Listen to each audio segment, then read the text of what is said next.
Hey, what is up, everybody? Welcome to the Guilty as Charged podcast presented by Prize Picks, the best and easiest way to use daily fantasy. Be sure to check them out at the link prizepicks.com/guilty, code guilty.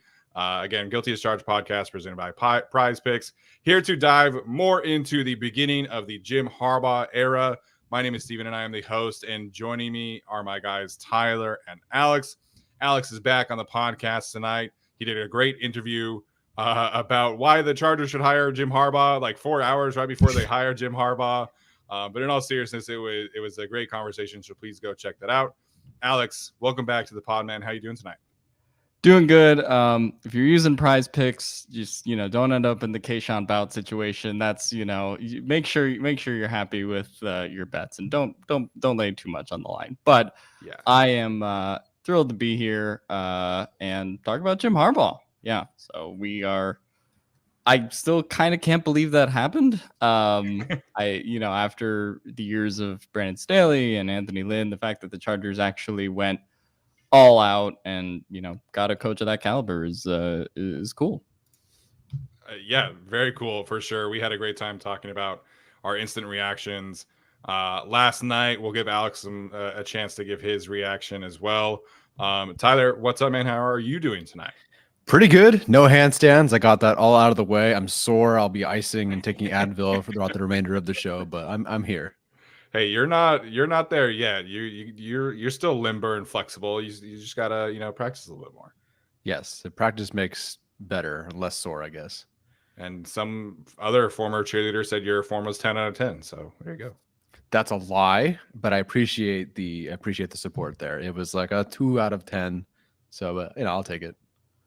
Yeah, it's all good. So, like I said, we're diving into the details today. We didn't really talk much about like the process of how this all came to be and what exactly this could mean, for the more specific senses of the Chargers franchise. We'll dive into some of that, as well as the GM search and the way that Jim Harbaugh will accumulate his coaching staff. So, going to be a fun conversation today. That being said, Alex, you did not have the opportunity on the podcast to give an initial reaction here. We've all had 24 plus hours to digest the news. What are your thoughts as we have started the Jim Harbaugh Chargers era?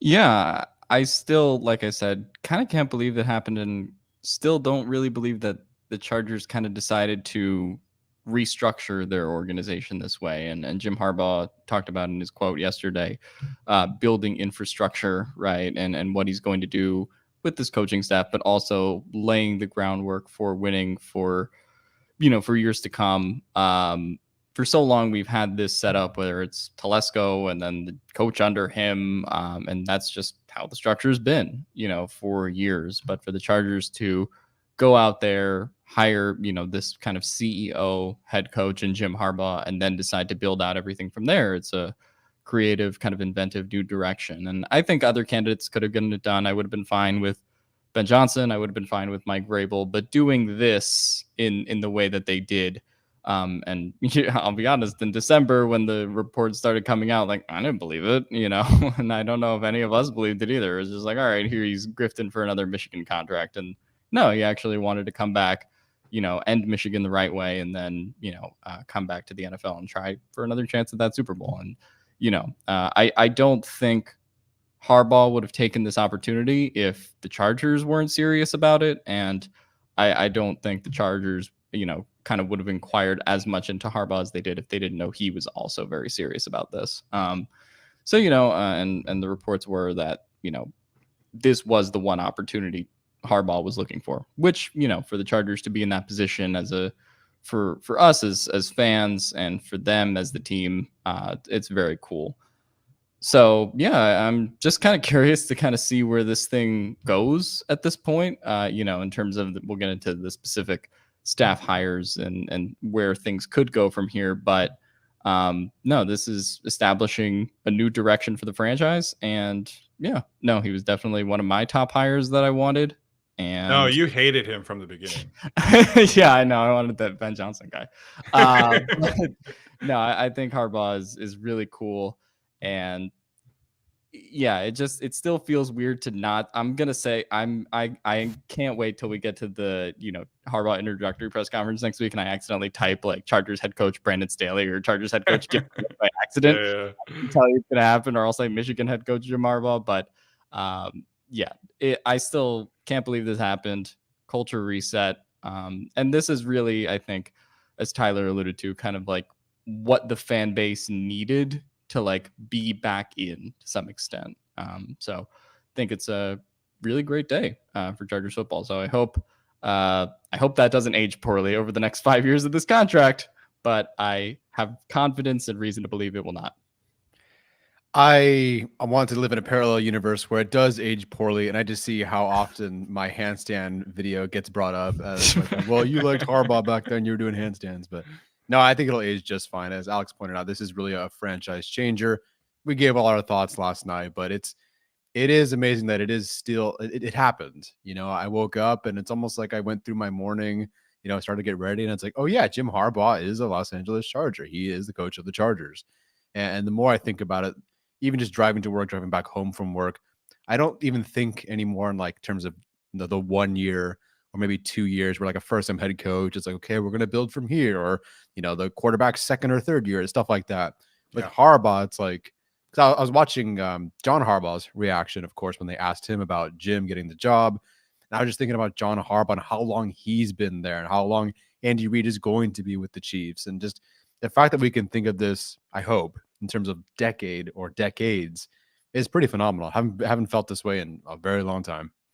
Yeah, we kind of talked about, this is one of the better moments for the franchise of our lives as fans. And, certainly up there with 2018 and that run and the way that season went. But I had a really funny 24 hours because I've shared this before, but like when the Chargers lose or lose poorly, like people will message me like, are you okay? Like checking in on me, like, how are you doing? Like, I'm so sorry for your loss, like as if I had died or something like that.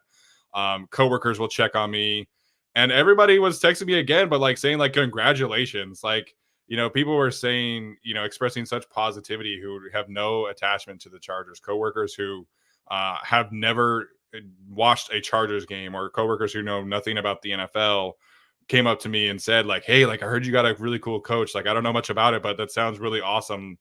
So it was an interesting day to like soak everything in about how impactful this hiring is. I mean, everybody on YouTube, all the major networks, they were all talking about Jim Harbaugh to the Chargers and what does this mean for the franchise, and how much does this put them on the map. So I think it's like we had a proper reaction last night. Like I think a lot of times where it is, heat of the moment, we can kind of exaggerate sometimes. Like general, we like as fans, not just the three of us. But I think our reactions last night were legitimate. This is a guy who, Alex pointed this out. He's the only 2 11-win seasons at the University of San Diego. The University of Stanford won 1 game before Jim Harbaugh was hired. And look at what they did in the span of 3 years. Look what the 49ers did in the span of 4 years. University of Michigan. So I think our reactions were adequate. I think they were, appropriate for the magnitude of hiring Jim Harbaugh and what this can mean for the Los Angeles Chargers as they kind of take this next step. And Matt Money Smith was pointing this out, or I think it might have been Chris Harry. There's been kind of these like little like steps for the Chargers as they've tried to like, make Los Angeles their home. And obviously you have StubHub, and then you have SoFi, and now you have the brand new facility, and now you have Jim Harbaugh as well. And so this is just kind of the next step, and hopefully it pans out in the way that we all want it to, because Jim Harbaugh's here for one reason only. He wants to win a Super Bowl. He is not here to just coach this team and win a couple games and make them competitive. Like his goal is to win a Super Bowl, and hopefully we see that come to fruition in the next few years. Yes. We'll talk about eventually how early the Chargers can contend. Chargers fans are very, very confident the Chargers will contend next year. I don't know what else I expected the day that Jim Harbaugh was hired. Yeah. In a poll for fans to say, but 17-0. 17-0, baby, 18-0. We're winning the bye week too. Yeah, for sure. Yeah, well, we'll have time to digest that. Like I said yesterday, the defense is going to need a lot of help and I expect the offense to play very, very well, but we'll see what happens. All right, let's get into some of these details that we were talking about. I think one thing that we definitely have to address today is the way that the Chargers were able to close this deal with Jim Harbaugh, because like we have discussed, he's had chances to make the jump back to the NFL for the last few seasons. We've kind of joked about that and kind of doubted his ultimate decision because of the way that he has handled each offseason. Jordan Schultz, as well as Adam Schefter, pointed out that a couple of the things that really helped close this deal were that the Chargers were not only willing to match Jim Harbaugh's financial demands, but also the financial implications of hiring his staff. And I think that is definitely something that needs to be cleared up. And people are praising the Chargers for finally paying up for a big time coach. But the coaches around Jim Harbaugh, I think, are just as big of a deal. One of the biggest reasons why the Chargers are closing this deal is because they are willing to pay Jim Harbaugh's top guys, being Ben Herbert, the strength and conditioning coach, and Jesse Minter, the defensive coordinator. We'll see about Jay Harbaugh. It sounds like he's expected to come over, but the immediate reaction of hiring Jim Harbaugh is that he's also bringing his top two guys with him in terms of the strength and conditioning coach, who is the highest paid strength and conditioning coach in college football. He makes over $1 million per year. And Jesse Minter is one of the highest paid defensive coordinators in college football. He was making around $3 million per year. So it's not just that they're paying Jim Harbaugh. They're going to pay his top two guys, being Ben Herbert and Jesse Minter. I do expect those two individuals to be announced relatively soon. And that's a huge deal to get the program that Jim Harbaugh is wanting to do. That is kind of the reason why the Minnesota Vikings and Denver Broncos were not able to seal a deal, is because they were not willing to pay for the whole Jim Harbaugh experience. And the Chargers are, in fact, willing to pay for the whole Jim Harbaugh experience. And I think that should objectively make people very, very excited to see those potential hirings come down in the next few days soon here. Yeah, and I think the cachet and I guess the Rolodex of names that Jim Harbaugh can pull from that we haven't even, talked about and we'll get into, and Tyler has his, 20 coordinators for Jim Harbaugh video that luckily aged well. It aged well. They closed the deal. It's great. But he truly has so many connections for the last 20 years of, his coaching career, going back even to when he was playing and all that kind of stuff. So I think that, to make a contrast, right, Brandon Staley came in here and Brandon Staley had this, vision of what he wanted to build. But it was like, okay, well, who's your offensive coordinator going to be? It's like, well, I would like Mike McDaniel or Kevin O'Connell. Right. Got blocked on both counts, right? And had to settle for what was his fourth or fifth choice in Joe Lombardi. But Jim Harbaugh coming in here, establishing, presumably Jesse Minter as his DC. We'll talk about offensive coordinator, but there's a whole slew of names he can pull from to, promote and plug in there. And he's going to ultimately get the guy that he wants for offensive coordinator. And I think from that standpoint, that's really where I think you could make the argument the most for Jim Harbaugh over like a first-time head coach, and making this investment is, he's going to pull the guys that he wants, that he thinks can build the best, football program. So that to me is like the real win and advantage here with Jim Harbaugh. Now we'll have to see how that all pans out and how it's all constructed. Certain offensive coordinator I wouldn't love, but all that being said, I do think, again, the names and the cachet that Jim Harbaugh brings specifically to this staff, potentially getting Ben Herbert here is huge too. Just an overall win for the Chargers in that regard, and puts them in a better starting position to build that infrastructure that previous Chargers head coaches have wanted to build, but just didn't have the ability to, in terms of their personal connections or their relationships throughout the league. Yeah, I remember last year when Austin Eckler, middle of the season, maybe was like, hey, we're finally working together on offense. And we're like, the coaches are talking to each other and each group is helping each other, and not that you have to sit and, help each other for every moment of practice. You break into your groups. I get that. But this will be such an aligned group. It has to be. It's literally the ones that Jim Harbaugh wants. And as Steven pointed out, it's expensive, and there's not even negotiating. There's not even, hey, we're going to go look at some other candidates and do this and some other options at strength and conditioning coach. I'm sure they've done some due diligence in case they don't want to leave Michigan or something, but there's no negotiating. These are the guys. This is the salary. You got to pay it. You also have to pay for the buyout to leave Michigan to begin with. So it's about $100 million salary for Jim Harbaugh, for all the coaching staff. Who knows how much that costs? We'll see with general manager. I don't know who they're going to pick, but I guess we'll see pretty soon. They've got a $270 million new practice facility. The Chargers are spending, dude. Like, they are spending a lot of money to try to position themselves to really be relevant in Los Angeles, to win, and to really not just win back the fans, but buy back the fans to a certain extent. You buy it initially, you get the right product, and then from there, you've also got the right coach to prove that we're a sustained winner that you should spend your money to go see. Yeah, it's the whole experience, and I think that's ultimately like the biggest thing that should be exciting for Chargers fans is that Jim Harbaugh is a program builder. He's not just a coach, and I think that's kind of like how you can really elevate your status as a coach in the NFL is everything else besides what happens on the practice field and on game days. So I found this this story on Ben Herbert, the strength and conditioning coach, courtesy of Hank Zilla on Twitter. He shared it with me, and just like a little quick tidbit from this, the way that Ben Herbert builds his strength and conditioning program, he has this thing called key performance indicators, or KPIs for short. And the whole goal for every player is to increase his KPI to a point that they can perform like an elite level athlete.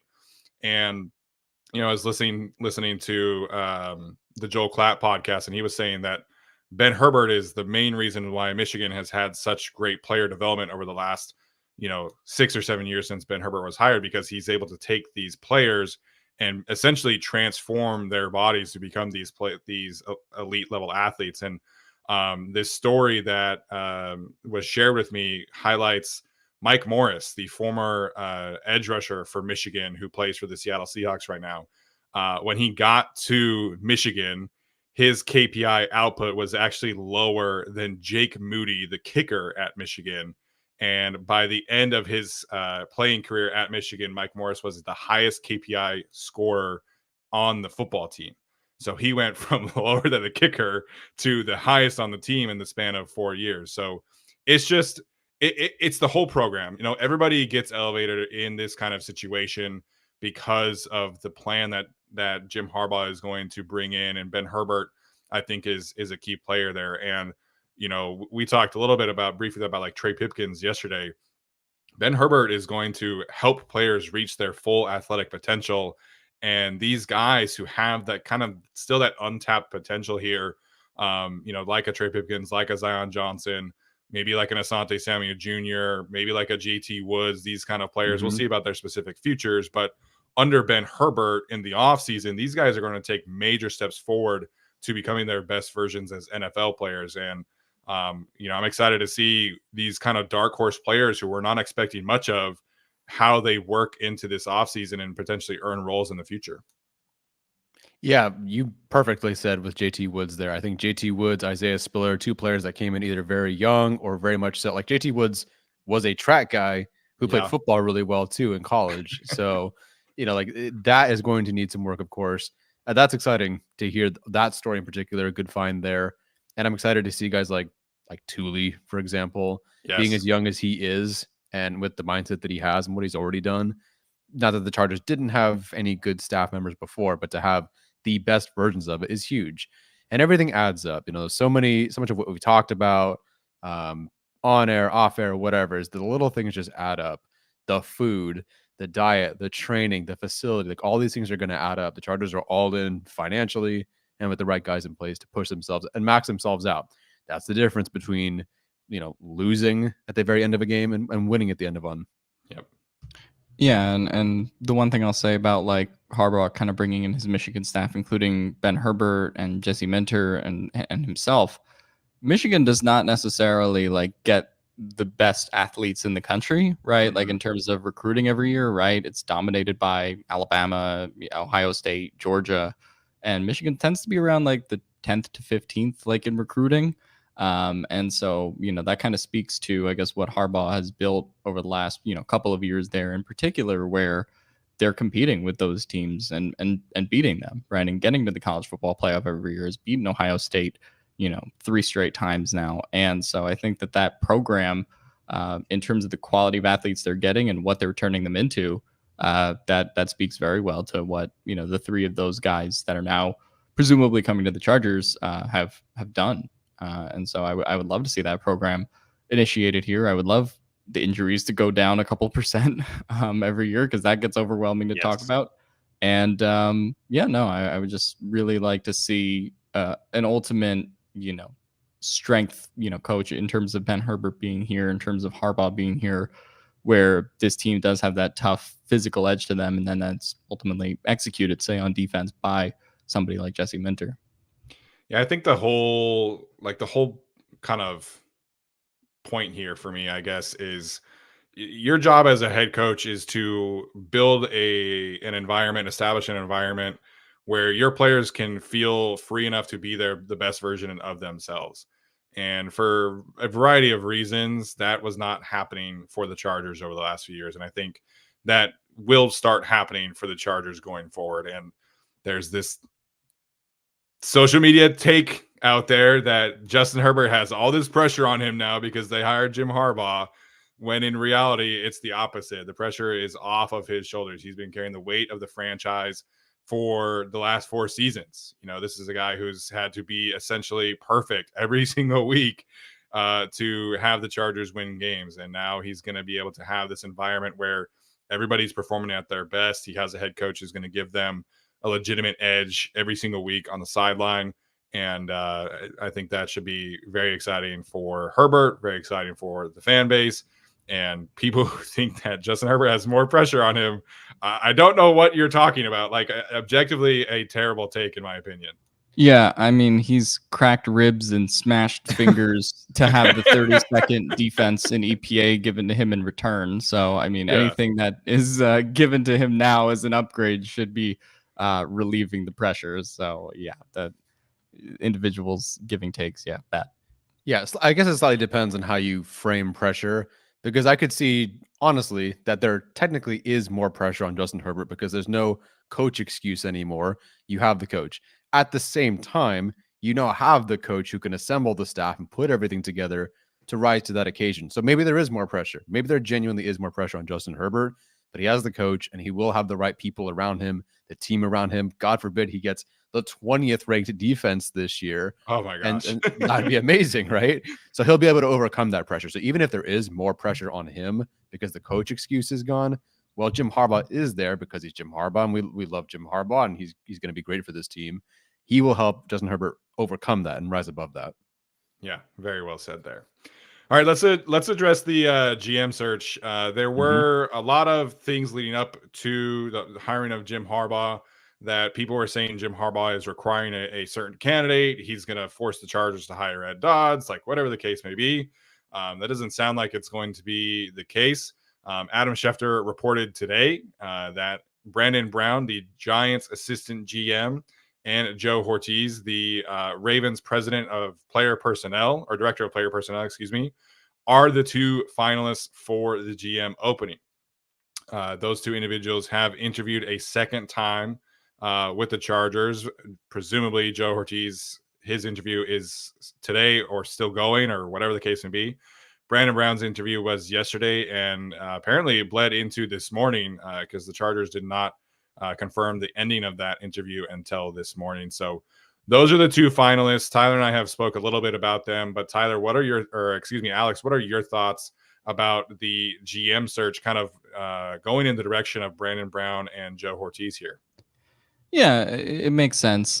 We originally did not know like what Brandon Brown's connections to Harbaugh were that Albert Breer kept talking about, and then we kind of learned like, he was a scout from Michigan during his time with both Colts and the Eagles. And we found out about the Mailata piece, where Brandon Brown just finds these ways to kind of like look for talent in areas where other people might not necessarily be looking for it. And I think for him and, watching him speak, that would be a really creative kind of vision for this team, in terms of him being the general manager.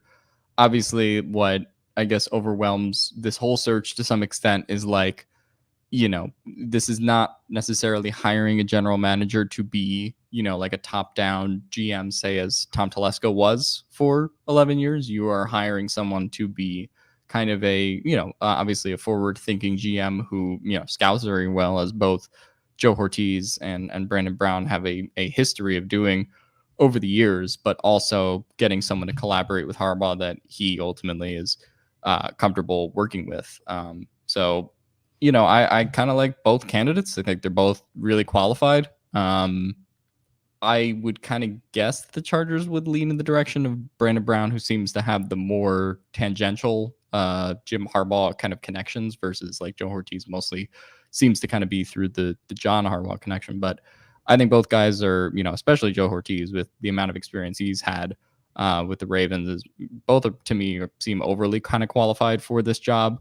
So kind of a can't go wrong situation until we start talking about the day 3 running backs, and then of course they could go very wrong. But I do think both of these are good candidates, and I'm curious to kind of hear, maybe we will or maybe we won't hear, kind of what maybe went wrong with Ed Dodds or Ian Cunningham, or what happened with all these candidates sometime in the future. But I do think they've narrowed it down to a very qualified final 2. Yeah, I think so. At the end of the day, we talked about this yesterday, Steven and I, and we sort of have through the process, whoever it is, we can't judge really how great they are as a fit based on the Wikipedia page, based on what we see in terms of as much as we can research as outside fans. There are connections. There's a certain synergy that is just not there. It's not present in the interviews, in the meetings, in the discussions with Harbaugh. It's just something that we cannot figure out from the outside looking in. So they know. And I think if you're talking about bringing in Herbert and bringing in obviously Jim Harbaugh and this staff, that is all connected. So who do we have? If we have the best maximizing staff, let's say in the NFL, let's just pretend if we have the best maximizing staff, who can we go get that specifically fits our needs and fits what we can do? Some players, like if I think Duke Manyweather was talking about like the Eagles or some other teams that have really great offensive lines that have taken like Mailata, for example, and develop them. You can take a chance on some of the guys that are a bit more. Now, this sounds like a headache for Chargers fans who have seen some of the the high ceiling players like a JT Woods not work out, but you can take a chance on those players if you have the right development. You have the right staff to develop these players. Whereas if you don't have that, you go for some of the safer guys, which isn't bad. That's not bad by any means. You get like a Brian Branch as like a safe pick. Nothing wrong with that. But if you feel like you have the right guys in place, go find me those guys so I can maximize them. Brandon Brown, the one thing I'll say, and I'm curious, it doesn't really mean anything, I guess. But Brandon Brown with the Eagles, they did have a Jalen Reagor situation, as I'm sure Alex can discuss. What did they do the very following year, knowing that maybe wasn't going to work out? They drafted Devonta Smith in the first round. So I am very curious as the draft approaches, how they view Quentin Johnston. If Brandon Brown's the GM, they have not been, not that he was the GM with the Eagles, but they have not been afraid over there to go, we'll just get another guy and make it work from there. Yeah, with both of these guys, the overqualification I think is real. I think the GM jobs are so rare in the NFL, way more rare than head coaching. I mean, for some reason, we just saw a team hire a GM from the Chargers to be the Raiders GM. Like those jobs are extremely difficult to kind of make that ascent to those positions, and we'll see what happens. I don't know if we'll ever hear about Ian Cunningham and Ed Dodds, but those are kind of the two guys that were initially pegged as the Harbaugh guys, and now it's Brandon Brown or Joe Ortiz. So it is interesting. Daniel Popper didn't even mention either of those guys in his article the other day. So they're the two finalists. It is what it is. Well, I think both of them have good resumes, solid resumes. I think Brandon Brown is a little bit more on the problem solving, more kind of like creatively finding solution things, whereas Joe Ortiz is just kind of he's been in Baltimore for a really long time. He hasn't been really able to experience a ton of diversity, experience different environments. He's just used to one way, and everybody kind of makes a big deal of the Harbaugh thing, but when Jim Harbaugh was in San Francisco, there wasn't a ton of like Baltimore guys that came over with him. So I think that bit is a little bit played. I think you hire the best player like Tyler, or the best individual, excuse me, like Tyler saying, that is aligned with Jim Harbaugh. Um, and we'll see how that happens. I do want to point out, as Victor is discussing in the chat, Jordan Schultz seemed to imply today, and I don't think this is being confirmed by other individuals, but Jordan Schultz said that he was hearing that Jim Harbaugh would have final say on the 53-man roster, which isn't necessarily a surprise, given his, obviously, the role that he's bringing to this team. But no one else has really mentioned that. Feel free to correct me if I'm wrong, but that obviously is noteworthy here too, as we're talking about a GM candidate. I don't think, even if it hasn't been mentioned, I don't even think it needs to be. My assumption would have been that that was the case this entire time. And the Spanos family, the Chargers, already leaned towards Brandon Staley having a lot of final say in the roster, at least for sure on the defensive side. Yeah. Maybe not as much on offense, but I don't know. But certainly on defense. So it wouldn't surprise me then with Jim Harbaugh that he's got full say across the whole roster. Yeah, I just think it's what comes with the territory. If Jim was going to leave Michigan, where he is the CEO, he would kind of want the same power in an NFL return. And back in 2014, that San Francisco thing kind of fell apart because of his, feud with Trent Baalke, who was the GM over him there in San Francisco. So I do think control over the 53-man roster and the ability to kind of construct the organization as a whole in his way, considering what happened 10 years ago in the end of Jim Harbaugh's NFL tenure, I think that was probably very important to him when he was, courting the Chargers and the Falcons and all these other, teams and thinking about an NFL return. I think that was probably in the back of his mind. 100%. I think that's why it's tough for me to look at the San Francisco days. Like, everybody's kind of pointing out, like, the Niners did this in the draft, the Niners is that. We don't really know, like, how much of that was Trent Baalke, how much of that was Jim Harbaugh. Obviously, coach and GM, they're going to collaborate theoretically at every turn in the NFL. I would expect no different for Jim Harbaugh and whoever the Chargers hire. But Trent Baalke is, he's not a very good GM, as we're seeing again in Jacksonville. So, I would love some more information there. I don't know if we'll ever get it, but with the Chargers now, if Jim Harbaugh has that much control, which I assume he would, he's going to have a chance to really, put his fingerprints in on this roster, and the GM would obviously help him with that. And I think you have two candidates who have different kind of backgrounds that I think what people should be excited about. I know everybody was all excited about Ed Dodds, and we probably played into that with his story that Tyler shared. And, I was a big Ian Cunningham guy as well, but, there's just so many ways to earn a quality reputation, quality resume as GM candidate, and Brandon Brown and Joe Ortiz, I think, certainly stack up in high regard. Obviously, they would not be finalists if they were not highly thought of in the league in general. What do you think happened? Because you asked me 2-3 weeks ago, and it seemed like Dodds was the favorite, and everyone's saying it's going to be Dodds, it's going to be Dodds, it's going to be Dodds. Yeah. What do you think happened? Or I guess, as we can assume, was that just never true to begin with? Or right now, is it not even true that Brown or Ortiz are really the two finalists? I think with Dodds specifically, I think you want to give Jim Harbaugh obviously what he wants. You want to build an environment that he is comfortable with, but I think you want to be careful also with being a little bit too buddy kind of situation between him and the GM.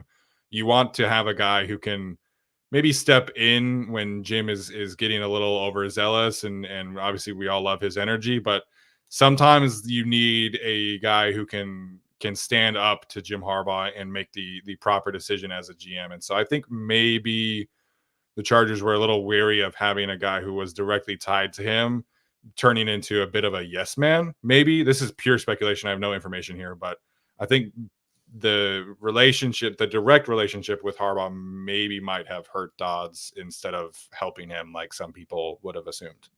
But then I would think that would hurt Brandon Brown, and him being so young, I almost feel like he has to be like, oh, sorry, like I'm not trying to sure, step on any toes here. I'm super young. I don't want to make that mistake. Like, yeah, sure, whatever you want. I just got here. He's 30 6 or something. He's really young. He is very young. Yeah, That's he's very a young. good point too. I don't know, Yeah, just so speculating. There. no, no, it's great brainstorming because I really don't know. It really felt like it was Dodds the whole way.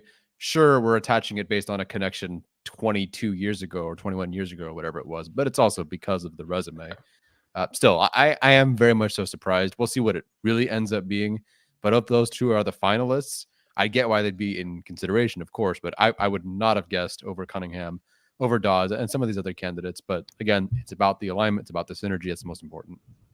I wouldn't have guessed Telesco over Dodds either before 72 hours ago. That is very true.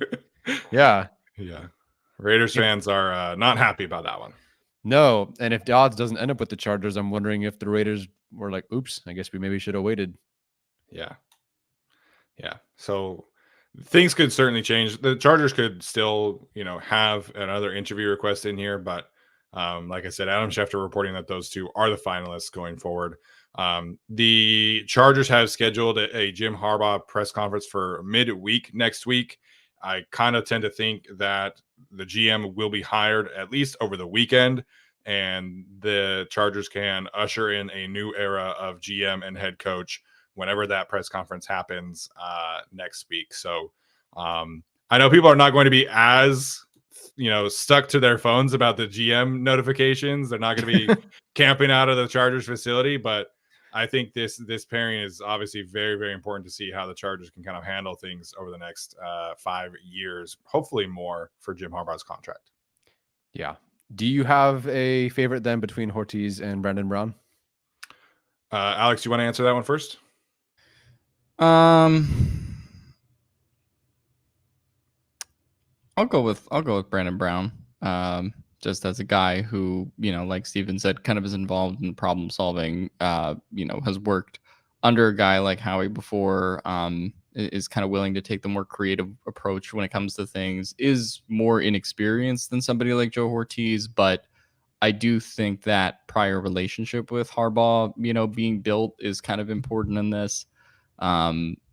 And if he ultimately is the scout for talent, and that's kind of his job in this, and kind of to, ultimately give Jim the final decisions to some extent and provide him with the most information on any draft picks or players that he can. And that's kind of, his job, almost in a not quite like a Mayock Gruden way. I do think that this would be more synergistic than that.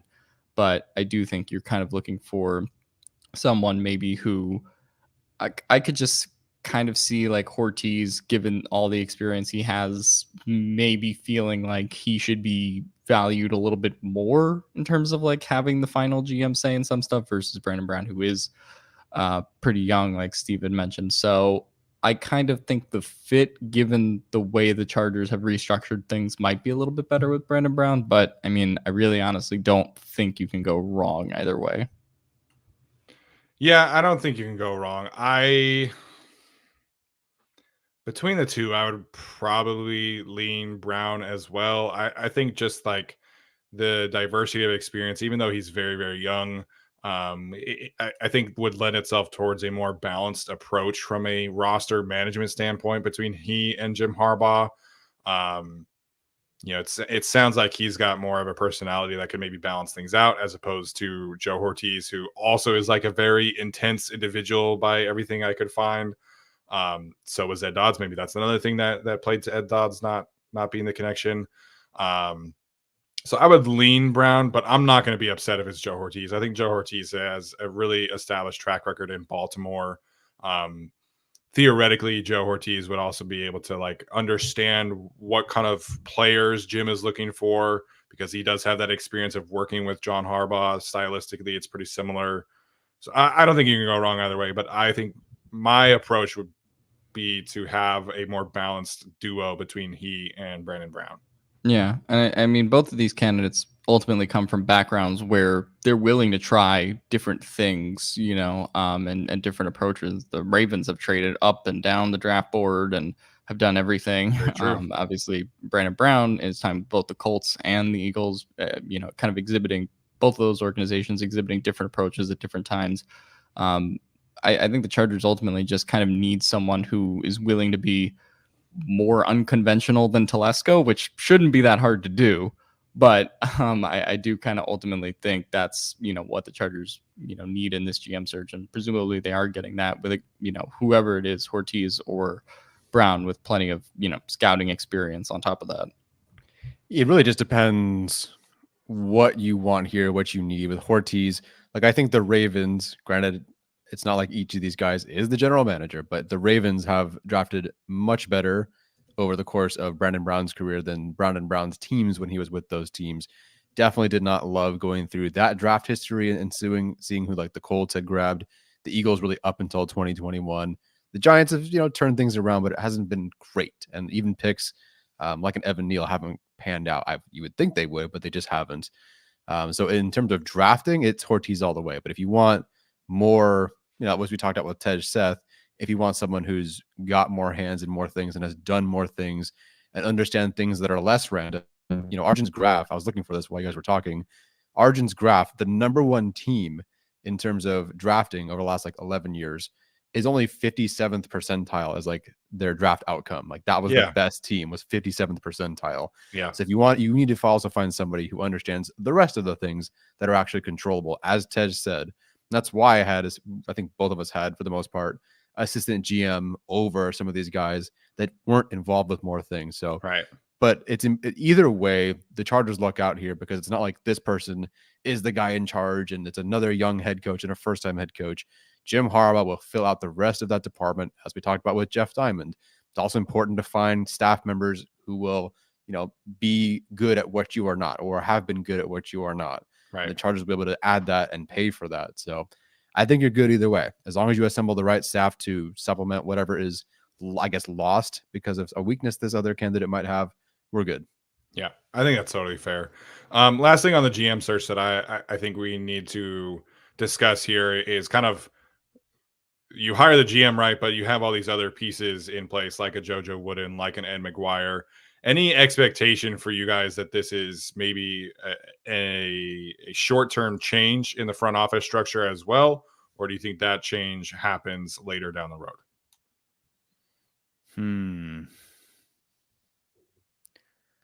I mean, I'd imagine it all changes. I'd imagine most faces are going to be different. That's just the nature of what happened with Jim Harbaugh. The good news is he's bringing in all his guys. The bad news is everybody else has to leave. So I do think it is a change that happens there. I guess, do the Raiders have an infrastructure set up already? Is Telesco the only change that has been announced and made over there? Yeah, because they're keeping Champ Kelly in his assistant GM role. I don't know if they're changing other things like, player personnel or whatever, but so far it's just been Telesco. Yeah, I mean, Ed McGuire's done a great job with the Chargers, so I understand if they'd keep him, but it just feels like Jim Harbaugh's bringing everybody else. And I think Brandon Brown would want to bring his own guys too. Yeah, I mean, it wouldn't surprise me, given the recent history of Chargers Raiders, that Ed McGuire unfortunately would walk over to the dark side, given kind of what we know. Yeah, that's totally fair. All right, let's spend a little bit of time here about the offensive coordinator position for the Chargers before we wrap up today's show. Kellen Moore, described as former Chargers offensive coordinator today by Jeremy Fowler, is going to interview with Alex's Eagles. He's going to interview in several other places as well. Obviously, him being described as former is probably a little jumping the gun by Jeremy Fowler. I don't believe anything official has happened there. But the Chargers blocked him initially from the Bears interview until they could officially hire their coach. Now that they're letting him interview elsewhere, at least two places that have been confirmed. So the Chargers will be looking for a new offensive coordinator, which again is not a surprise here. Tyler did a video not a couple weeks ago, last week, about potential offensive coordinators here. So Alex, we'll start with you. How much stock are you putting into the Greg Roman rumor? And if not Greg Roman, who's maybe a choice that you prefer instead? Yeah, so I mean, I don't know. I kind of put a lot of stock into the Greg Roman rumor, considering it was also tied to Jesse Minter and tied to all of the other kind of considerations that Harbaugh wants. Now we don't really know about like Jay Harbaugh as of now, whether that's going to be him as special teams coordinator or him in another type of role. But Roman, kind of based on Harbaugh's history, would make sense on paper, and like he's probably the betting favorite. And if that were to be the case, I think Greg Roman, to his credit, like is very good at bringing along like younger quarterbacks, as we've seen with Andrew Luck and Colin Kaepernick and Lamar Jackson and the work he did with them early on, but just his ability to elevate, a quarterback, past that point. I just don't really see that being the case. I don't love the fit with Justin Herbert. I don't want to have Justin Herbert a bunch of QB reads, just have him running all over the place as a weapon. I mean, use his legs a little bit more, but not that much. So I don't know. To me, the Greg Roman offense, and really it's kind of evidenced by what Monken is doing in Baltimore now. Like, I just saw that tweet from Hayden Winks today, and it looked like it while I was watching the Houston game, where it's like, Monken's using 6 different personnel groupings, and he's using them about evenly to just counteract whatever DeMeco was throwing at him on the Texans. And it's like, that's not what Greg Roman was doing there in Baltimore, back about a year ago. And so, yeah, I just think the diversity in the scheme, to me, that is just, I don't think he's really a fit for this job. And what we as fans, I guess, and what we ultimately envision, like the Jim Harbaugh Herbert pairing being, I just don't think Roman, to me, is that guy. As far as like other suggestions, I think Tyler brought up a couple in this video, but Tanner Engstrand, based off of, what Ben Johnson has kind of done in Detroit and the ability to, he's had the chance to sit behind him for a while now, is, more inexperienced than Greg Roman. But like, to me, that's kind of what I really want to see out of this offense, is leveraging different players, putting them in positions to win. I just put Greg Roman as run game coordinator, and I'm fine with it. Him as OC is a little bit less appealing. Not saying it can't work, because we've seen that offense kind of work with the Niners. But to me, different ball game nowadays compared to what it was 10 years ago. You have a different quarterback.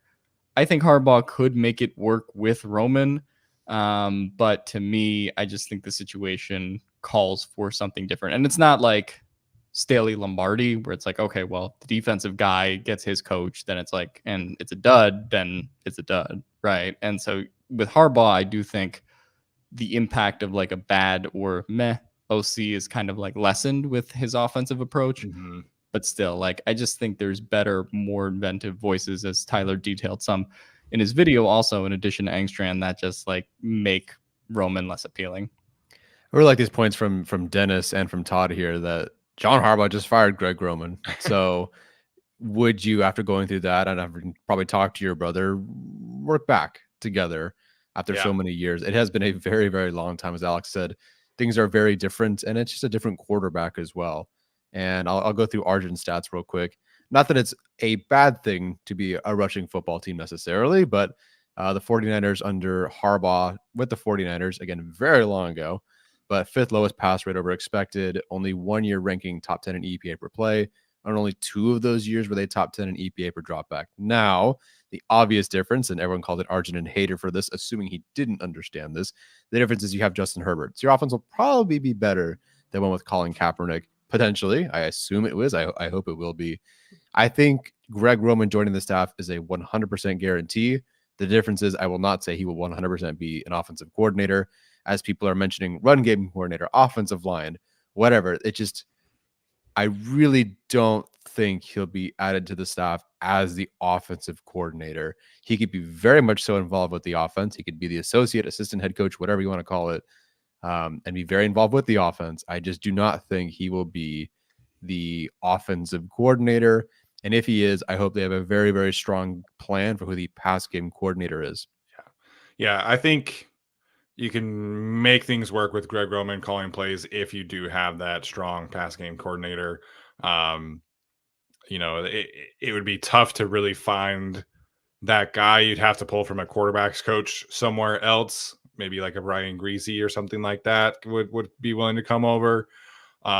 Just off the top of my head, but you obviously have Pep Hamilton could be the quarterback's coach too. But I think Jim Harbaugh and Dan and Jeremiah pointing this out, like he's going to have pull. I mean, these coaches are going to want to be the offensive coordinator for Justin Herbert too. Like, I don't think that you have to settle for Greg Roman just because he was your guy at the San Francisco 49ers and at Stanford.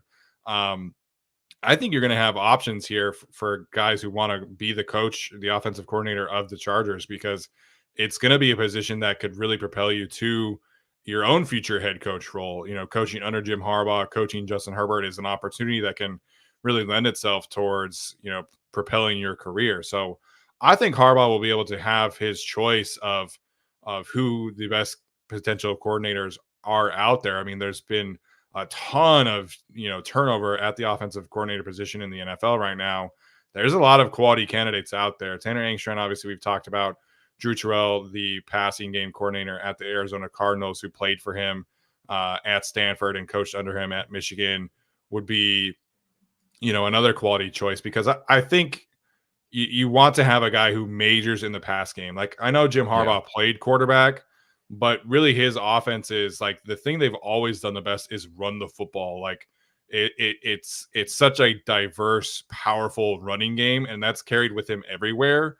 I have full confidence that they can get the run game right regardless. I think you want somebody who's been in the NFL to be your offensive coordinator that has a strong emphasis in the passing game, whether that's a wide receiver background, a quarterback background, passing game coordinator, whatever the case may be.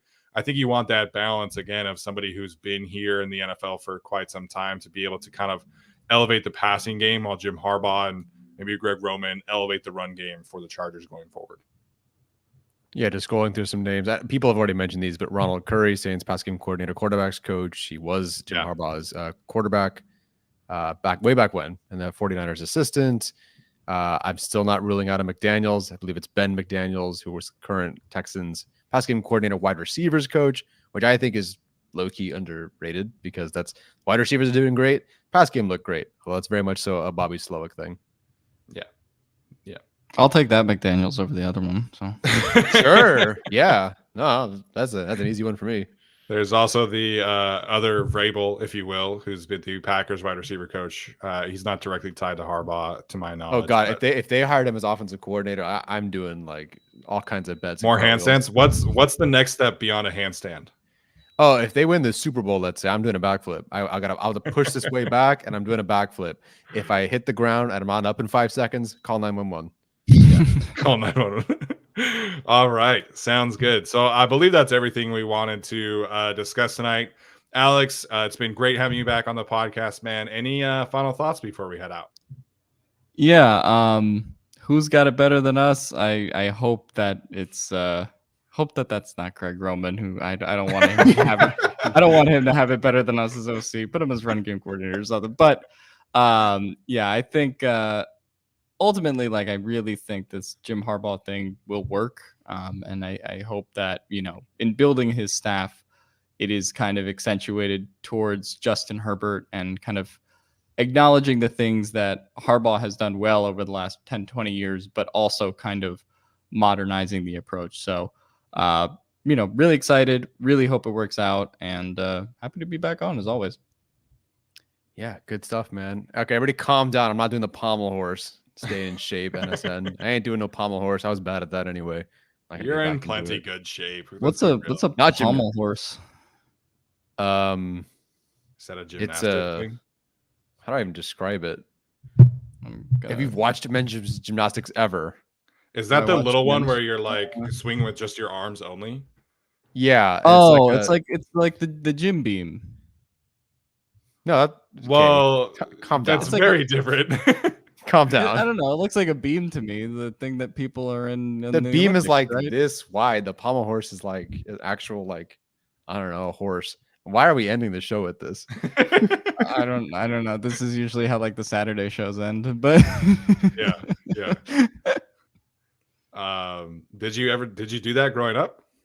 Gymnastics or the pommel horse? Like the pommel horse. Yeah, that was one of our events. That was my worst one because I was always younger than everyone because I kept moving up. So I didn't have like the upper body strength at the time.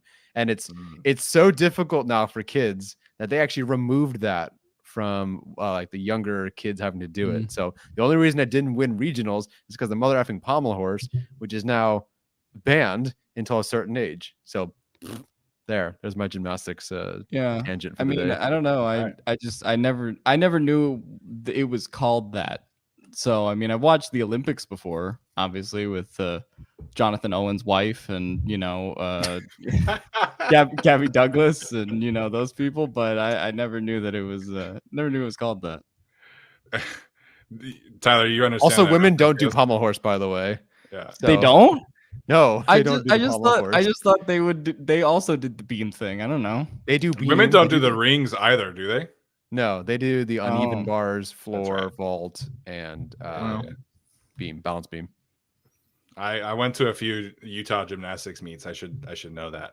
Damn, honestly, I haven't watched the Olympics in a couple of years because of COVID and everything. So it's been a while since I watched it. I don't even when was the last Olympics even? The next one is this year, bud. Shit. Didn't even know that was a thing. In Paris. Is Los Angeles, right? Yeah. So World Cup is 2026 in LA, and then the Olympics in 2028. Fun stuff. I couldn't even tell you where the Olympics was 2 years ago. 4 years ago. And wasn't it Tokyo? 2 years ago would have been the winter one, right? Yeah, so 4 would be the last. They did the Olympics in 2021 because it was supposed to be 2020. Sure. Oh, I'm pretty sure it was don't even remember where that was. Yeah. Let's just talk about the Olympics until we get to 300 live viewers. Let's just see how long it takes us to get to lose 150 people. Okay, well, we do have a super chat. I don't know if we want to address the super chat. I think we should. Okay. All right, this is from Kevin Easton from earlier. Thank you for all the great pods. Seeing how John Spanos will likely be less involved, is this a chance for him to learn from Harbaugh, or will he begin to do more of the owner responsibilities? Yeah, Daniel Popper kind of talked about this in my interview with him, but he seemed to believe that John Spanos is kind of transitioning to being in more of an owner role anyway. So this is obviously I did that interview before we knew that Jim Harbaugh was going to be the head coach. But I do think that this is kind of the transition towards that. Obviously, Dean Spanos obviously getting older as well. So I do think that Harbaugh taking over more of the day-to-day responsibilities is probably the chance for John Spanos to kind of transition into that role. Interesting.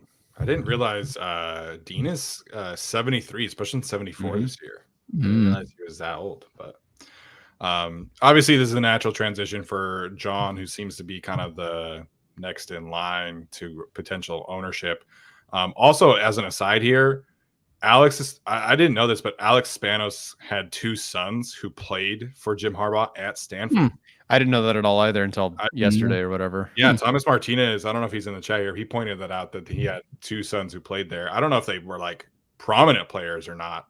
But yeah, I thought that was interesting. So I think this is, obviously there's a lot of things out there that you could talk about the Spanos family, but Randy Mueller, who writes for The Athletic now, worked for the Chargers for 10 years, talked about the Spanos family being very hands-off. They're not a family of ownership group that tends to meddle like some of the other ownership groups in there. So I think that part has always been overstated. At the end of the day, though, this is going to be Jim Harbaugh's team. Like, he's the one who's going to have the most power. He's the one who's going to have the most say in everything. And, we'll see what happens there. Obviously, the Spanos family is very involved from a business side of things, from a marketing side of things. But football is going to be Jim Harbaugh and whoever the GM is going forward. And I think that's how it's been, in my opinion, for the entirety of the Spanos tenure.